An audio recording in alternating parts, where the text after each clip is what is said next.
Hello students, आज हम लोग बीएससी थर्ड ईयर में एक नया चैप्टर स्टार्ट करने जा रहे हैं जिसका नाम है फोटो केमिस्ट्री। तो फोटो केमिस्ट्री में क्या आता है, इसके अंतर्गत कौन सी ब्रांच है, ये इसको फोटो केमिस्ट्री क्यों कहा गया, और बहुत सारे लॉज दिए गए हैं फोटो केमिस्ट्री में, उनके बारे में स्टडी करेंगे। तो चलिए आते हैं, आज स्टडी करते हैं हम लोग इस चैप्टर की। हेडिंग लगाइए photo chemistry.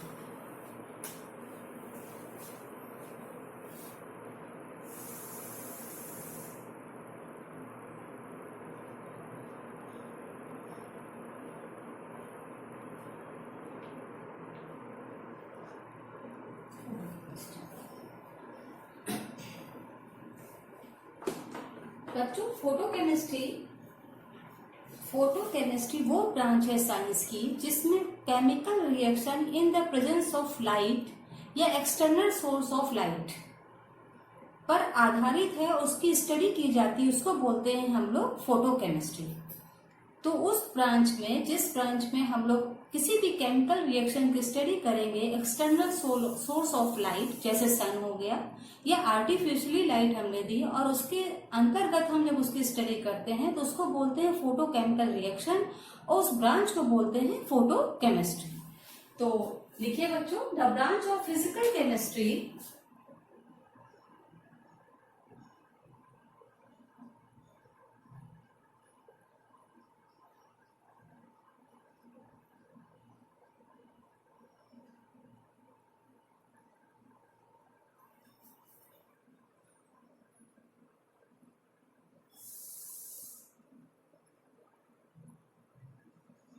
the branch of physical chemistry which deals with photochemical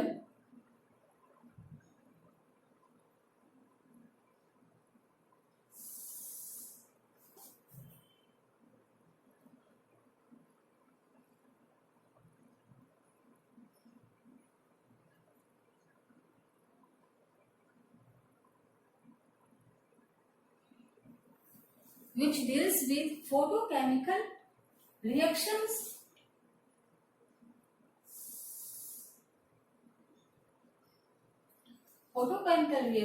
and other chemical effect of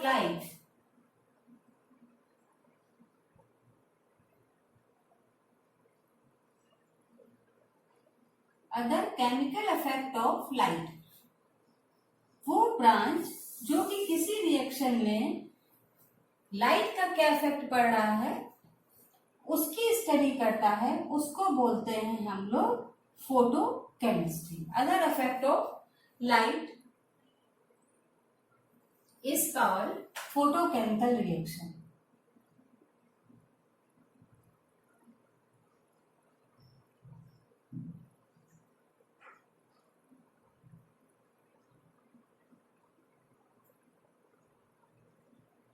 photochemical reaction.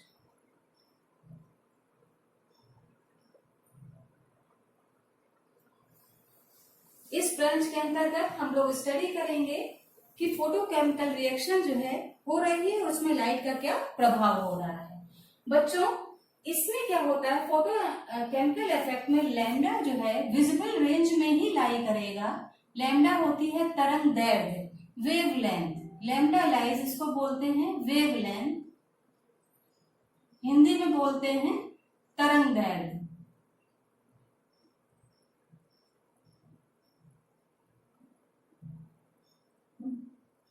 तरंग दैर्घ्य ये विजिबल रेंज में ही रहेगा, जहां पे दृश्य रेंज में ही रहेगा, और इसकी रेंज होती है बच्चों 8000 आर्मस्ट्रॉन्ग से लेकर 2000 आर्मस्ट्रॉन्ग के बीच में।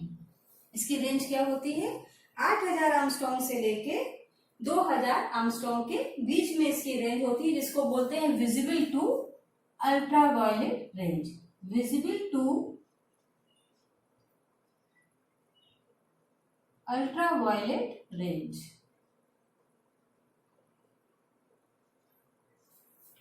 इस रेंज के बीच में ही ये स्थित होती है। मान लीजिए अगर हम कोई रिएक्टेंट ए बी ले लें और प्रोडक्ट वो ए बी बना रहा हो, तो वो H न्यू की प्रेजेंस में होगा एच न्यू मतलब उसको लाइट मिल रही है, उसको हम लोग एच न्यू बोलेंगे। रिएक्टेंट जब इसको एब्जॉर्ब करेगा तभी वो जो है यहाँ पर प्रोडक्ट देगा। तो फोटोकेमिकल रिएक्शन की इसेंशियल कंडीशन है कि लाइट होनी ही चाहिए, रिएक्शन तभी होगी। अब जरूरी नहीं कि जितनी लाइट ये एब्जॉर्ब करे पूरी पूरी है ट्रांसफर कर दे, पूरी पूरी से एनर्जी का ट्रांसफर जो है प्रोडक्ट बनाने में हो जाए। हो सकता है कुछ लॉस भी हो जाए, कोई लाइट हीट के रूप में हो जाए, कुछ वापस चली जाए, लेकिन जब एब्जॉर्ब करेगी तभी रिएक्शन होगी। लेकिन एब्जॉर्ब करने के बाद पूरी पूरी लाइट उसी में कन्वर्ट होगी ये जरूरी नहीं है। तो ये आपका रिएक्टेंट लिया है हमने और ये है आपका product. In the presence of light, light को एब्जॉर्ब करेगा रिएक्टेंट तभी जाकर ये प्रोडक्ट बनाएगा। ये बोलेंगे हम लोग फोटोकेमिकल रिएक्शन। तो आपको ये समझ में आ गया है। तो अब हम लोग बच्चों देखते हैं कि थर्मल रिएक्शन और फोटोकेमिकल रिएक्शन में क्या डिफरेंस होता है। हमारे पास दो टर्म आते हैं कि कुछ रिएक्शन जो है थर्मल होती हैं। We have two type of reaction, एक है थर्मल रिएक्शन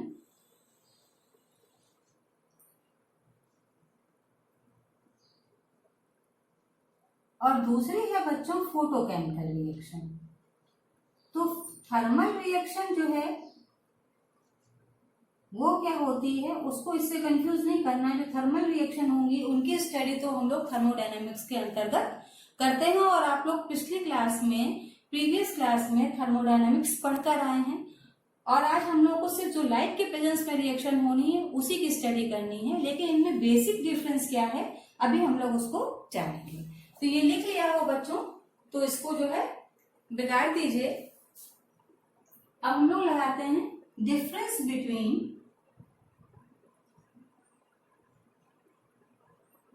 अच्छा एक चीज और देख लीजिए इसमें डिफरेंस देखने से पहले।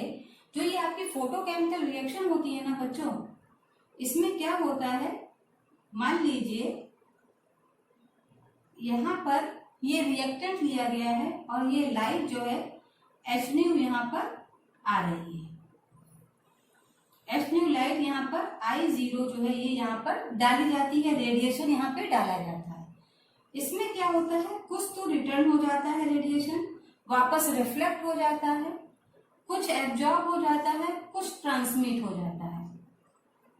तो जो रेडिएशन एब्जॉर्ब होगा वही केमिकल रिएक्शन को करवाएगा, जो ट्रांसमिट हो जाएगा उसका कोई भी योगदान रिएक्शन को करवाने में नहीं होगा, क्योंकि आया और गुजर गया, आगे निकल गया। लेकिन जो वहां पे ठहरा, जो यहाँ पर रुका हुआ है, उसी ने रिएक्शन को आगे बढ़ाया है। फॉर एग्जाम्पल आप यहाँ कॉलेज आते हैं, गेट से कुछ बच्चे आके वापस लौट जाते हैं, तो वो है क्या, जो रिटर्न कर गए, आए और रिफ्लेक्ट होके वापस चले गए, तो उनका कोई भी प्रभाव मेरे लेक्चर का उनके ऊपर नहीं पड़ेगा। कुछ बच्चे आते हैं, क्लास में रुकते हैं, सुनते हैं, एब्जॉर्ब करते हैं जो उनको दिया जाता है, तो उन्हीं का ही फ्रूटफुल रिजल्ट जो है हमको बाद में मिलेगा। और जो यहाँ पर आए और यहाँ इस बिल्डिंग में रुक के आगे और आगे घूमते हुए चले गए, तो उनका क्या होगा, वो ट्रांसमिट हो गए, उनका भी कोई प्रभाव मेरे लेक्चर का उनके ऊपर नहीं पड़ेगा। तो यहाँ पर क्या है कि जो यहाँ पर रुक रहा है, एब्जॉर्ब कर रहा है, वही केमिकल रिएक्शन को आगे बढ़ाएगा। जो ट्रांसमिट होगा इसका भी कोई इफेक्ट नहीं होगा, जो पीछे निकल गया उसका भी कोई प्रभाव नहीं होगा, रिफ्लेक्ट होकर जो इसने यहाँ पे रुका है, एब्जॉर्ब किया है, उसी का इफेक्ट पड़ेगा, वही केमिकल रिएक्शन को आगे की तरफ ले जाएगा। तो केमिकल रिएक्शन को आगे बढ़ाने के लिए किसका योगदान होता है, एब्जॉर्ब रेडिएशन का। एब्जॉर्ब रेडिएशन, जो रेडिएशन एब्जॉर्ब हो जाएंगे वही केमिकल रिएक्शन को आगे बढ़ाएंगे। दूसरी बात, केमिकल रिएक्शन जो आपके क्या होता है, जो केमिकल रिएक्शन वो रिएक्शन जो कि हाई एनर्जी रेडिएशंस होते हैं, जैसे X ray, gamma rays. High energy radiation से जो केमिकल रिएक्शन होंगे, केमिकल रिएक्शन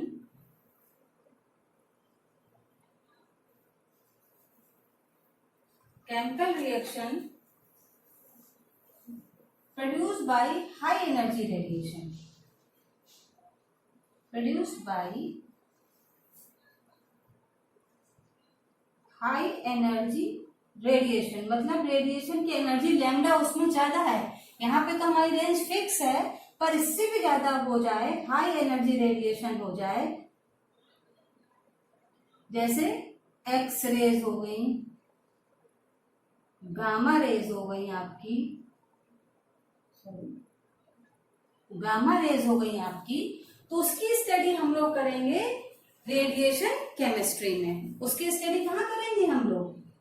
रेडिएशन केमिस्ट्री में, क्योंकि वहां पर एनर्जी जो है हाई है और यहाँ पर एनर्जी उतनी ज्यादा हाई नहीं। उसकी स्टडी हम लोग किसमें करेंगे? जहां पर एक्सरे, गामा रेज, इस टाइप का रेडिएशन जरूरत पड़े, उसकी स्टडी हम लोग करते हैं रेडिएशन केमिस्ट्री में। तो आइए बच्चों, हम लोग जानते हैं difference between photochemical reaction and thermochemical reaction. अब आपको समझ में आ गया होगा कि फोटोकेमिस्ट्री में हम लोग क्या क्या पढ़ेंगे, जो कि 8000 से 2000 एंगस्ट्रॉम के बीच में लाई करेंगे। उन्हीं की स्टडी हम लोग फोटोकेमिस्ट्री के अंतर्गत करेंगे, इस जिसमें एनर्जी इसके बीच में लाई करेगी। और इससे ज्यादा जिसमें एनर्जी होगी उसकी स्टडी हम लोग रेडिएशन केमिस्ट्री में करते हैं, तो उसकी स्टडी यहाँ पर नहीं होगी। एक तरफ लिखिए फोटोकेमिकल रिएक्शन और एक तरफ लिखिए थर्मोकेमिकल रिएक्शन।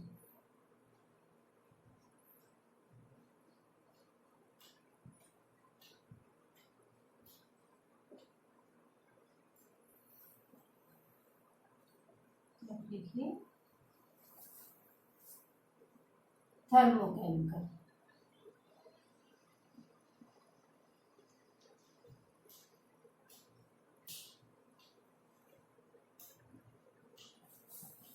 ये है फोटोकेमिकल रिएक्शन। ठीक है, तो सबसे पहला क्या है बच्चों? फोटोकेमिकल रिएक्शन, जैसे नाम से समझ में आ रहा है, reaction involve absorption of light. The reaction involve absorption of light.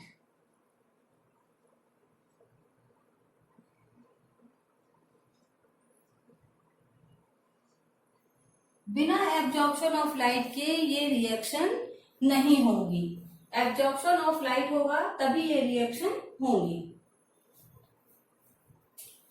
Thermochemical reaction involve absorption और evolution of heat। थर्मोडायनामिक्स में बच्चों आपने पढ़ा है कि जब एनर्जी दो प्रकार की हो जाएंगी, एनर्जी एब्जॉर्ब होगी तो एंडोथर्मिक और इवॉल्व होगी तो एक्सोथर्मिक। ये हम लोग प्रीवियस क्लास में भी पढ़ कर आए हैं, 11th 12th में भी पढ़ कर आए हैं। तो यहाँ पर हीट की जरूरत है और यहाँ पर क्या है? Absorption of light. बिना एब्जॉर्प्शन ऑफ लाइट की रिएक्शंस नहीं होंगी। सेकेंड कंडीशन क्या है? सॉरी, फर्स्ट ही डालिए। सेकेंड कंडीशन क्या है बच्चों? Presence of light is requisite requirement. सबसे पहली प्राइमरी रिक्वायरमेंट है लाइट होना ही होना है। विदाउट लाइट ये रिएक्शन नहीं होगी। तो पहली क्या है इसमें? Primary requisite. Primary requisite is, primary requisite क्या है बच्चों? Is presence of light। presence of light, light होना बहुत आवश्यक है।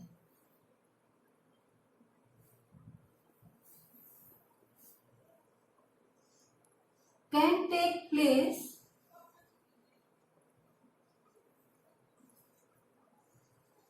even in dark। डार्क में भी हो सकती है रिएक्शन, कोई इनको प्रॉब्लम नहीं है। They can take place even even in dark. और ये क्या होंगे, प्रेजेंस ऑफ लाइट में ही होंगे ये रिएक्शन, और ये डार्क में भी हो सकती है। इनके लिए कोई जरूरी नहीं कि हमेशा लाइट ही हो, लेकिन हीट की जरूरत पड़ती है। थर्ड है टेम्परेचर हैज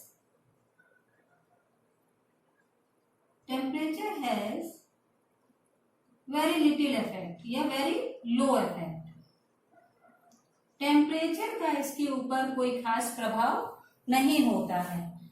टेम्परेचर का इसके ऊपर कोई खास प्रभाव नहीं होता है। टेम्परेचर ज्यादा है कम है इससे कोई फर्क नहीं पड़ता है, बस लाइट होनी चाहिए। तो temperature has very little effect. लेकिन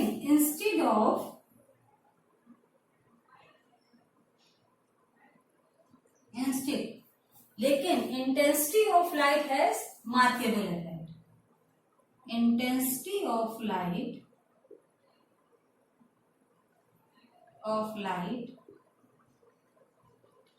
have markable effect. Intensity of light का अच्छा खासा प्रभाव होता है जिसे नोट किया जा सकता है। थर्मोकेमिकल रिएक्शन में है temperature has significant effect. Temperature का बहुत प्रभाव पड़ता है क्योंकि thermochemical reaction temperature has significant effect. Temperature का बहुत प्रभाव पड़ता है क्योंकि ये रिएक्शन थर्मोकेमिकल है इसलिए। और यहाँ पर लाइट का कोई इशू नहीं है, लेकिन इंटेंसिटी जो है बहुत प्रभावित करती है। लास्ट पॉइंट है बच्चों, लास्ट पॉइंट है फ्री एनर्जी। इसमें हमेशा निगेटिव होगी। फ्री एनर्जी चेंज हम लोग थर्मोकेमिस्ट्री में पढ़कर आए हैं। गिव्स free energy, the free energy मतलब डेल्टा जी, जिसको हम लोग बोलते हैं गिव्स free energy, is always negative.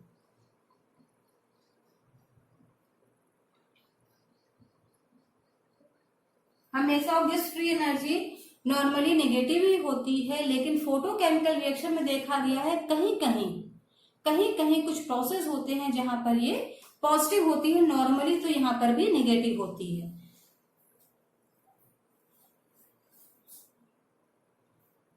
May be positive, example इसके बहुत इंपॉर्टेंट है। May be positive in some cases, जैसे फॉर एग्जाम्पल फोटोकेमिकल रिएक्शन क्या है, कौन सी है? एक तो फोटोसिंथेसिस जो कि प्लांट में रिएक्शंस होती है। फोटोसिंथेसिस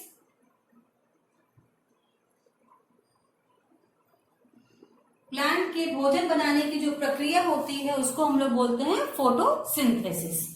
और दूसरी है बच्चों जो कि वेल नोन है, decomposition of HCl, decomposition of HCl in presence